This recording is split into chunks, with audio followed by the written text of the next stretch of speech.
Introduction. The following short book discusses the importance of studying and researching relevant worldly and religious knowledge.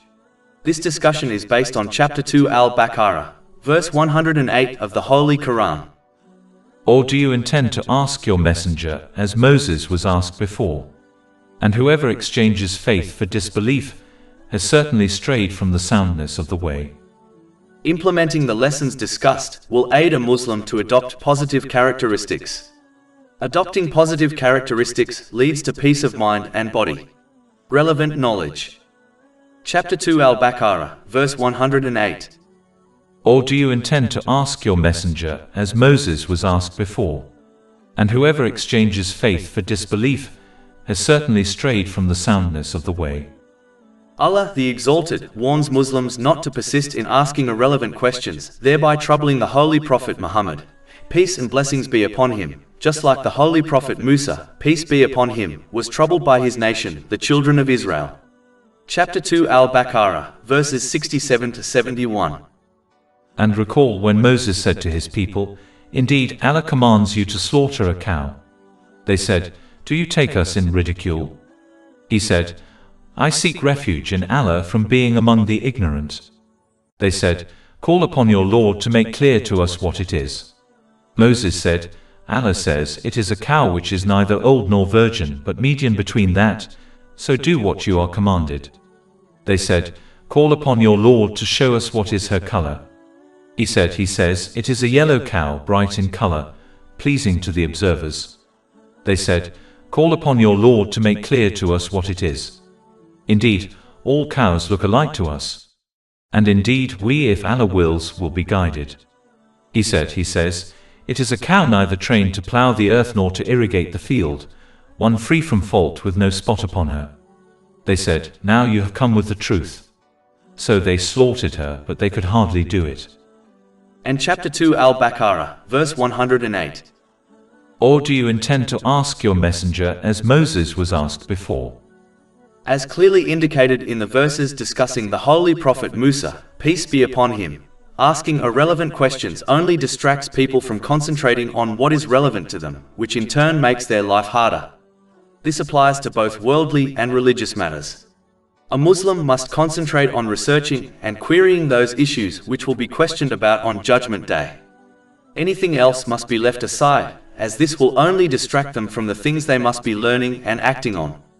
As advised in a hadith found in Sahih Muslim, number 3257, Muslims must avoid asking pointless questions, and instead concentrate on avoiding what they have been prohibited from and fulfilling what they have been commanded to do.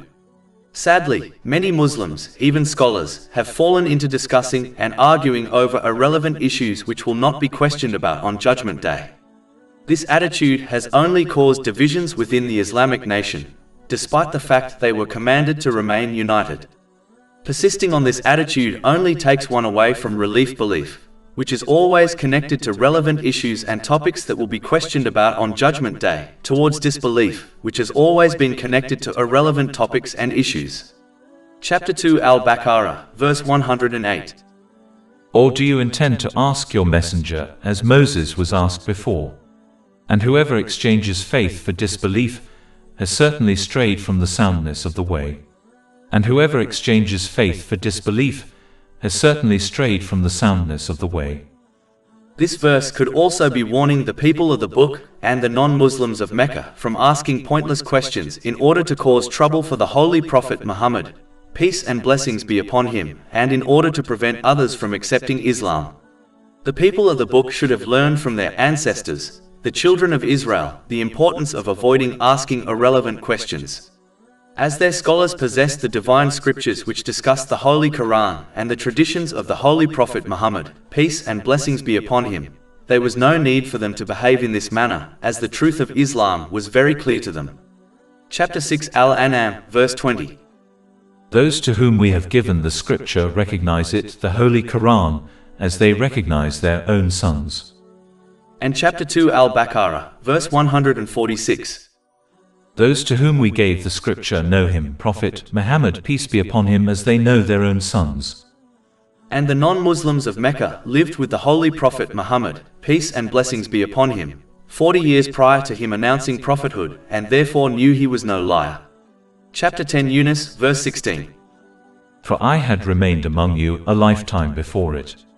Then will you not reason? And as they were masters of the Arabic language, they knew the Holy Quran were not the words of a created being, otherwise they would have easily matched it in its ability to guide people irrespective of the level of their knowledge, their social status, the time they live in, and its ability to solve every social, personal, financial and political issue a person or nation could ever face. Chapter 2 Al-Baqarah, verse 23.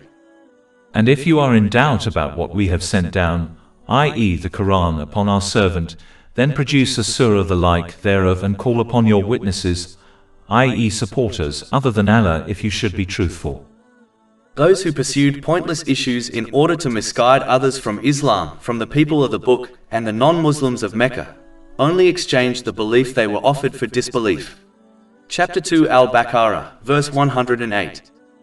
And whoever exchanges faith for disbelief has certainly strayed from the soundness of the way.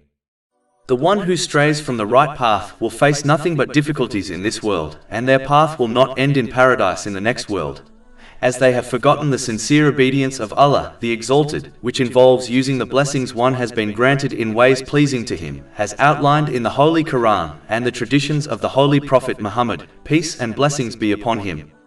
Chapter 20 Taha, verses 124 to 126. And whoever turns away from my remembrance, indeed he will have a depressed, i.e. difficult life, and we will gather, i.e. raise him on the day of resurrection blind. He will say, My Lord, why have you raised me blind while I was once seeing? Allah will say, Thus did our signs come to you and you forgot, i.e. disregarded them, and thus will you this day be forgotten.